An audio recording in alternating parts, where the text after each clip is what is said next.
Returning to the monk, Tabari, I also recognize him by the seal of prophethood, which is below the cartilage of his shoulders, and which is like an apple. delicious.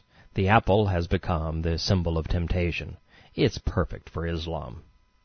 HH2 wasn't finished destroying Mohammed's prophetic credentials.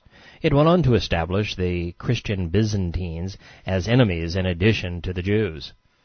But I suppose having Christians and Jews endorse a religion that would grow by plundering them makes about as much sense as Mohammed being a prophet.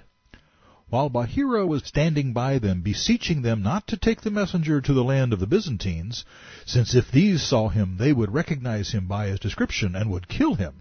Mohammed forbade Muslims from drawing his likeness.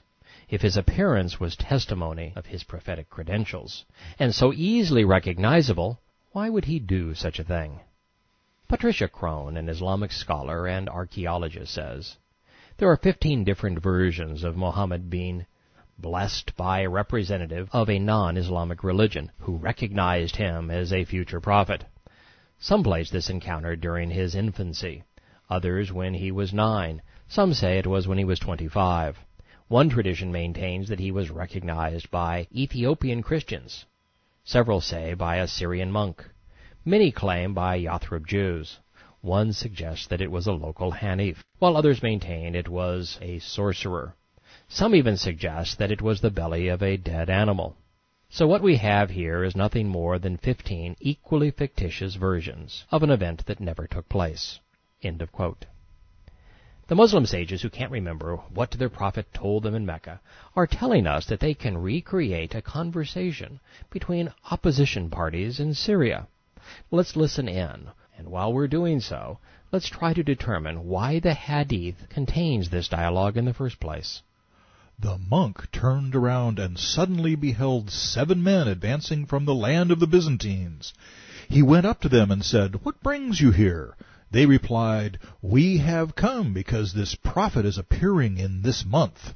Men have been sent to every road, and we have been chosen as the best of men, and have been sent to your road." There isn't a prophetic utterance in any Christian book about an Arab prophet.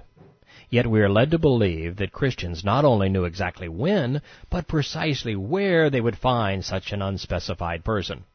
This is desperate to the point of being pathetic. If Muslims need to contrive such preposterous lies to make Mohammed appear prophetic, he most certainly wasn't. Yet they continue to lay planks on this flimsy foundation.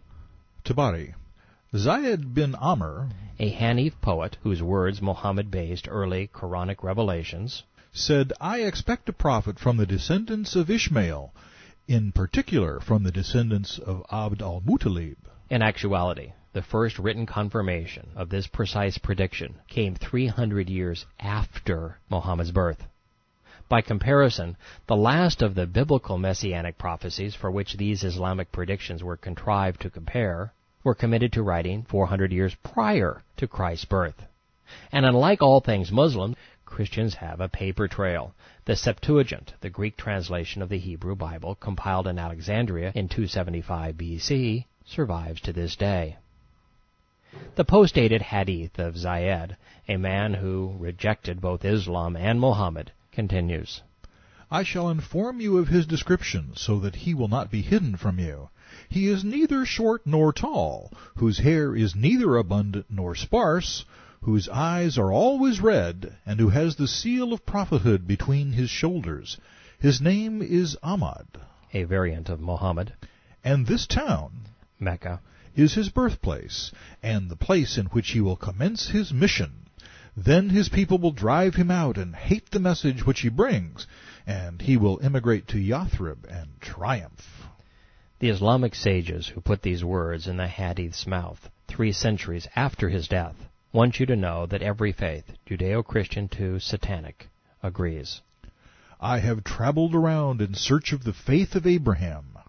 The only pre-Islamic mention of Abraham is in the Bible. Apart from the Torah, nothing is known about him, not even his name. And the Torah is clear. Abraham didn't have a religion. He had a relationship. "Every person whom I'm asked, whether Christian or Magian, says, "This faith lies where you have come from, and they describe him as I have described him to you. They say that no prophet remains but he," Amr said. "When I became a Muslim, I told the messenger what Zayd had said. I gave him his greetings. He said, I saw him in paradise, dressed in flowing robes." Although Zayd composed most of the Quran's first score of surahs, he rejected Muhammad's credentials, and thus Islam. By his own admission, he can't be in the Islamic paradise. These endorsements are so preposterous, it begs the question, what must educated Muslims think when they read such nonsense?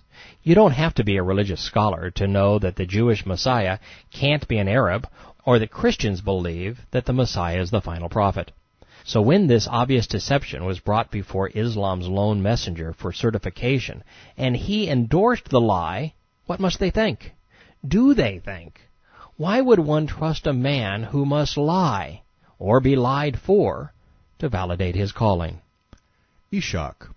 Jewish rabbis, Christian monks, and Arab soothsayers had spoken about the apostle of Allah before his mission when his time drew near. The rabbis and monks found his description in their scriptures.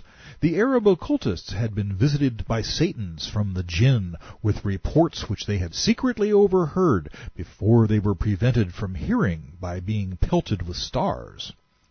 Ishaq. The prophet explained the nature of shooting stars. Allah shuts off the Satans by the stars which pelted them. So Satans tried to steal information, listening in, mingling what they heard with conjecture and false intelligence. They conveyed it to the soothsayers. Every word of this is incriminating.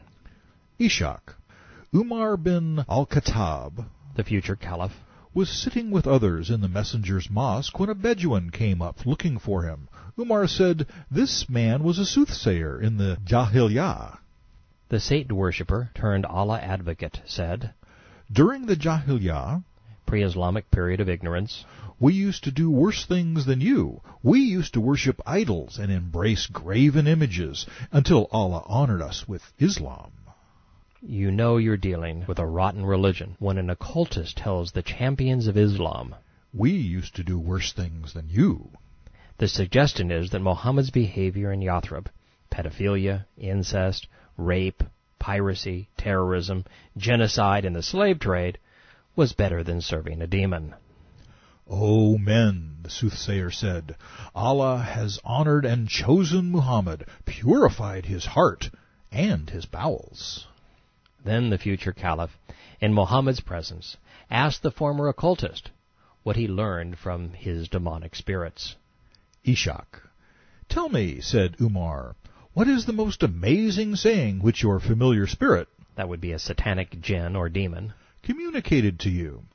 He came to me a month before Islam and said, 'Have you considered the Jinn?' demons from Satan's tribe, and the hopelessness and despair of their religion." The occult, that would be witchcraft, tarot cards, black magic, astrology, seances, and so forth. The Islamic hierarchy was interested in what the satanic types had to say. Kindred spirits, I suppose. Tabari. Then Umar said, "By Allah, I was by one of the idols in the Jemiah. An Arab sacrificed a calf to it, and we were waiting for it to be divided up in order to receive a share. I heard coming from the belly of the calf a voice which was more penetrating than any I've heard. This was a year before Islam. The dead calf's belly said, 'There is no ilah but Allah.'" The next hadith comes courtesy of a fine isnad of 4 Mohammeds and a future Caliph. "We were sitting by an idol a month before the messenger commenced his mission, having slaughtered camels. Suddenly we heard a voice calling from the belly of one, 'Listen to the wonder! There will be no more eavesdropping to overhear inspiration. We throw down shooting stars for a prophet in Mecca. His name is Ahmad. His place of emigration is Yathrib. We held back and marveled. Then the messenger began his mission." The moral of the story is, the next time those pesky Christians or Jews say that Mohammed wasn't a prophet because there were no prophecies pointing to his mission, you can tell them that just isn't so. A dead camel and a cow told you he was Allah's boy.